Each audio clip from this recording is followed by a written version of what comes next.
The Nigerian police force have rescued the kidnapped wife of former AIG of police Hakeem Odumosu. Stay tuned as we dive into some top stories shaping the world today. Hi, welcome to What's Happening. These are our top 10 stories countdown today. At number 10, a new wildfire erupted north of Los Angeles since on Wednesday, exploding in size and sparking evacuation orders in a region already staggering from the effect of huge blazes. The fire was being fanned by strong, dry Santa Ana winds that were racing through the area, pushing a vast pile of smoke and embers ahead of the flames. Evacuations were in order all around the lake, which sits around 35 miles north of Los Angeles and close to the city of Santa Clarita.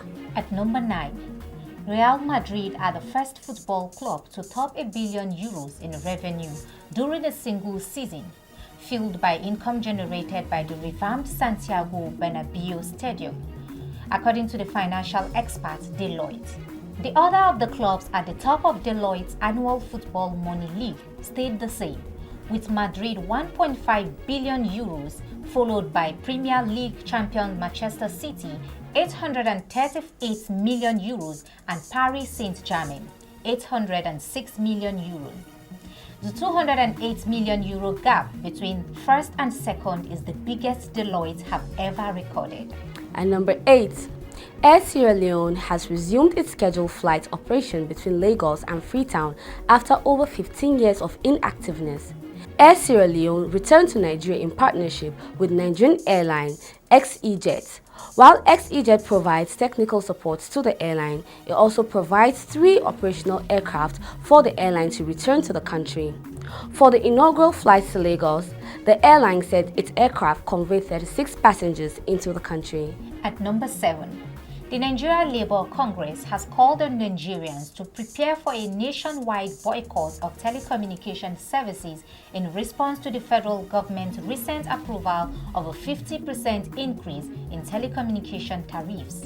However, telecommunications companies insisted that the tariff hike is essential for the long-term sustainability of the sector and the improvement of services for subscribers. This came as the Federal Competition and Consumer Protection Commission charged the telcos to prioritize service improvement following the approval to hike tariffs. At number 6, the Petroleum Product Retail Outlet Owner Association of Nigeria has called on Ogoni youth to support the resumption of oil production in Ogoni land. The body made the call on Thursday in a statement by its National Public Relations Officer, Dr. Joseph Obele, following a meeting between President Bola Tinubu and Ogoni delegates in Abuja earlier in the week.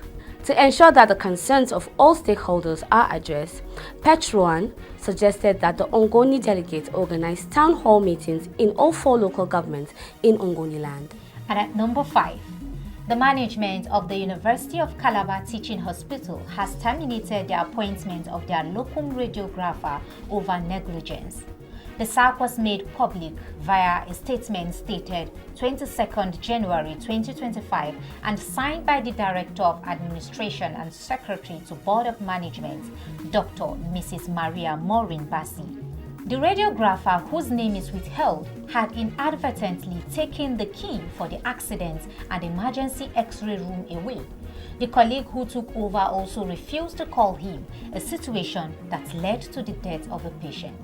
And number 4, the Court of Appeal sitting in Akure, Ondo State has upheld the death sentence slammed on Chief Ramon Adedoyin over the death of Mr. Timothy Adegoke, a student of the Obafemi Awolowo University. Chief Adedoyin was found guilty by an Osun State High Court and subsequently sentenced to death.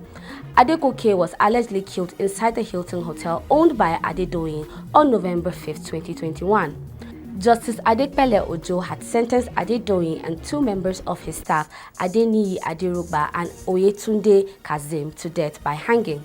The lower court had held that Adedoyin's decision not to enter the witness box meant he agreed to the murder charge pressed against him by the prosecution.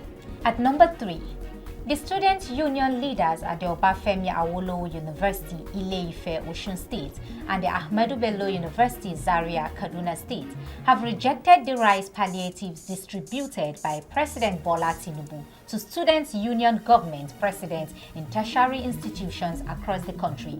In separate statements, the union leaders criticized the gesture, stating that the distribution of rice palliatives fails to address the fundamental challenges facing Nigerian students. Sounds good. I wonder if they were offered cars, they will also reject. And number 2, the National Agency for Food and Drug Administration and Control, NAFDAC, has destroyed fake, expired and substandard goods worth 1.3 billion naira in Abuja. The Director General of NAFDAC, Professor Moji Adeyeye, represented by Festus Ukadike, who led officials of the agencies to the Kuje dump site in Abuja, said the items destroyed including drugs, hospital equipment, cosmetics, food items, and several other products. And at number 1, operatives of the Nigerian police force have rescued Folashade Odumosu, the wife of a former Assistant Inspector General of Police, Hakeem Odumosu. The victim regained her freedom on Wednesday. It was gathered that the Ogun State Commissioner of Police, Lanre Ogunlowo, led the operation that saw to the rescue of the retired AIG's wife. Force spokesman Muyiwa Adejobi disclosed Folashade's rescue to Channels Television in a telephone conversation on Thursday. That's all for today. See you next time on What's Happening.